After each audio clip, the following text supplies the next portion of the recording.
I wanted to ask you about the photography because there's something not bugging me because photography is something I did in art school, so I did a degree in art.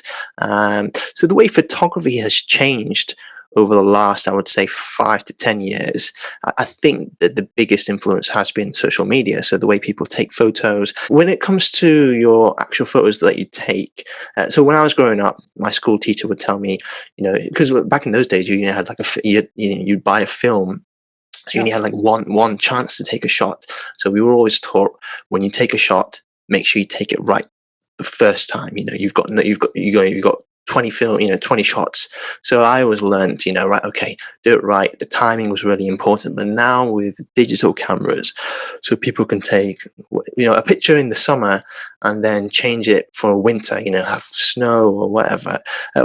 How do you see photography going then? Because obviously you said your photography is your skill, it is your passion. Yeah, I mean, it definitely was, when it was a viable career. But now, I mean, now you have Instagram photographers that make more money than National Geographic photographers and more money than Pulitzer Prize winning photographers. And so, and a lot of photos that are on Instagram are manipulated. And you don't always know what you're seeing. So the reward balance between, building a name for yourself and a reputation for yourself as a professional photographer versus running around the world taking Instagram photos of you and your girlfriend with your six pack. Those the six pack people make way more money and seem to be having a much nicer life. Although you can't always trust what you see on Instagram, but it's the photography is changing with the times. It's hard for me to judge if it's good or bad, but I think the integrity behind photography is gone, maybe forever. So, I grew up with, Cartier-Bresson and black and white. And the first few years I worked at the New York Times, I was shooting in film, and I grew up on National Geographic magazines with Steve McCurry and Michael Yomashita. And I loved, Salgado's work and all this, this beautiful imagery, these books that changed my life. And this is gone forever.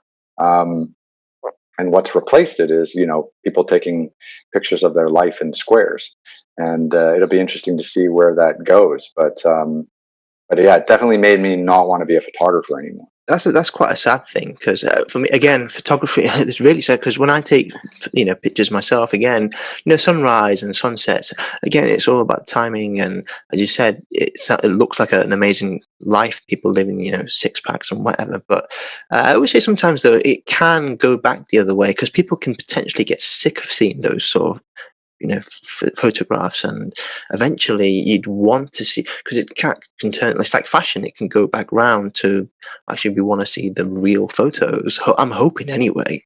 I don't know. I mean, there's 7 billion people in this world. There's like 2 billion people on Instagram. There's 2 billion people on Facebook. There's, the tide is going to be what those people want, and not what a former award-winning photographer and an art school student want. So we are probably in the vast minority of how we feel about this transition, and it'll be interesting to see where the future leads us. But I'm not too optimistic, which is why I moved into television, and now I'm dealing with this issue of should I keep doing long form television? Should I keep making 46-minute or 50-minute episodes for BBC and Discovery Channel? Or should I take my shows to my YouTube channel or someone else's YouTube channel and make 5-minute episodes? Or, what's the future of how I'm going to continue to make a living traveling and exploring the world? And the answer is not with BBC and Discovery Channel, probably, or maybe it's like Netflix, or I don't know, but the long form unscripted content is a tough game at the moment. Like, you've got your scripted stuff with your Hollywood stars. That's always going to be watched. It's always going to be greenlit. There's always going to be good budgets for it. But if you're not doing some kind of like Survivor, Bear Grylls eating bugs, competition based fake drama, nonfiction show, you're not getting any money. And then you gotta put food on the table, right? Like, so it's definitely a challenge of how to compromise your vision of your storytelling with what you can sell in the marketplace, and that is a daily struggle. Yeah, it's going to be interesting to see. 'Cause I said to you, one of my favourites is David Attenborough, and he's just done a show for the BBC, and it is amazing. And I hope to see more of those types of shows, but only time will tell.